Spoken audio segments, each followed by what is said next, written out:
Hello नमस्कार साथीहरू। आज हामी यसो हल्का घुम्दैछौँ है। यो गिटार पुऱ्याउन आएको हाम्रो साथीलाई यहाँ आउँदै हुनुहुन्छ गारा भन्ने ठाउँमा। अब यहाँ चाहिँ अब आधा घन्टा पर्खिनु पर्ने अरे, अनि म त्यहाँ आउनुहुन्छ अरे। यो चाहिँ गारा, यो चाहिँ रेलवे स्टेसन हो यहाँको, बुकारेस्टको। यहाँबाट सबै ठाउँ जाने आउने ठाउँ हो, मेन ठाउँ यो चाहिँ रेलवे स्टेसन। रेल स्टेसन यो चाहिँ बुकारेस्टको main bus stand rail station हो यो चाहिँ। यहाँबाट जहाँ पनि कनेक्ट हुने धेरै युज गर्दा छ यता हैन। यहाँ त उयो छ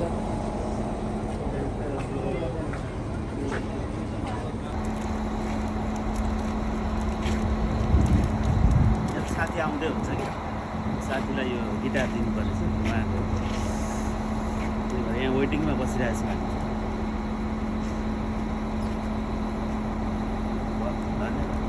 साथीहरूसँग भेट भयो है, गिटार पनि दियो।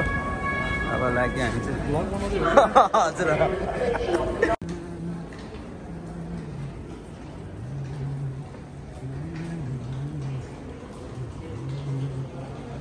साथीहरू चाहिँ हतार थियो, उहाँहरू जाँदै छुट्नाटे, त्यही भएर उहाँहरूसँग खासै कुरा गर्न पाइएन। सामान ह्यान्डओभर गर्नु, उहाँहरू पनि हिँडिहाल्नु, हामी पनि लाग्यो, हामी पनि हतार फेरि घुम्नेछौँ। निरन्तरता जारी छ आज सामान दिने कार्यक्रम। हेर्दै जानु होला। यो सुरुङभित्र छिराएको छौँ, कता हो अब थाहा छैन है साथीहरू।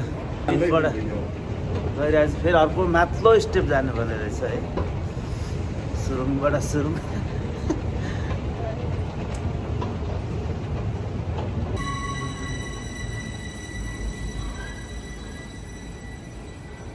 ग्राउन्डबाट जानुपर्ने हामी चाहिँ।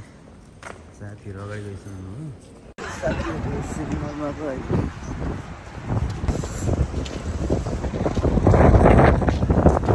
हजुर नेपाली शुद्ध नेपालीहरूले खोलेको 6-7 वटा पसल छ कि सबै नेपाली यता पनि जम्काबेटहरू ठाउँ।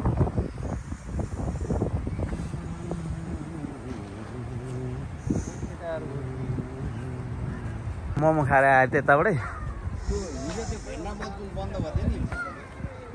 नेपालीहरूको जम्काबेट ठाउँ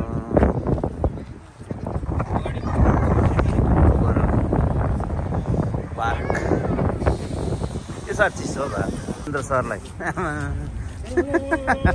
तपाईँ पनि हुन्छ कि च्यातिमा हामी लाग्नु। भोलि यहाँ छैन भाइ है, भोलि खाना खाऊ, लन्चमा बसमा बसालिदिन्छु हैन। 1.5 घन्टा मजाले कोठा बस्नु।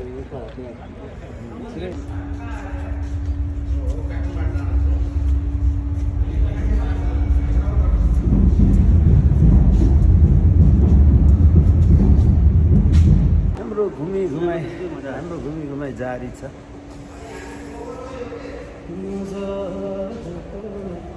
मार्क यो चाहिँ नेपाली पसल भित्र हामी चाहिँ जाँदैछौँ। नेपाली पसल साह्रो भिड हो यहाँ। हामी घुम्ने क्रममा नेपाली पसल रहेछ, त्यहाँ पनि गयौँ, सामानहरू ल्यायौँ। निकै भिड थियो, लाइन बसियो एकछिन, यसो पालो आयो, अनि हामी सामान लिएर फेरि हामी अटोतिर लाग्यौँ।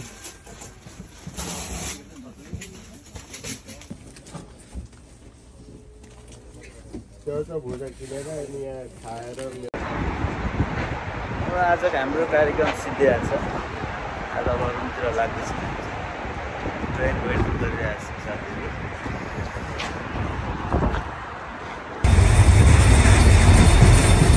यो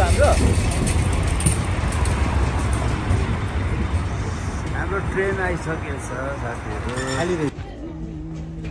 बसियो अब लाग्यो रुमतिर। सरी भाइतिर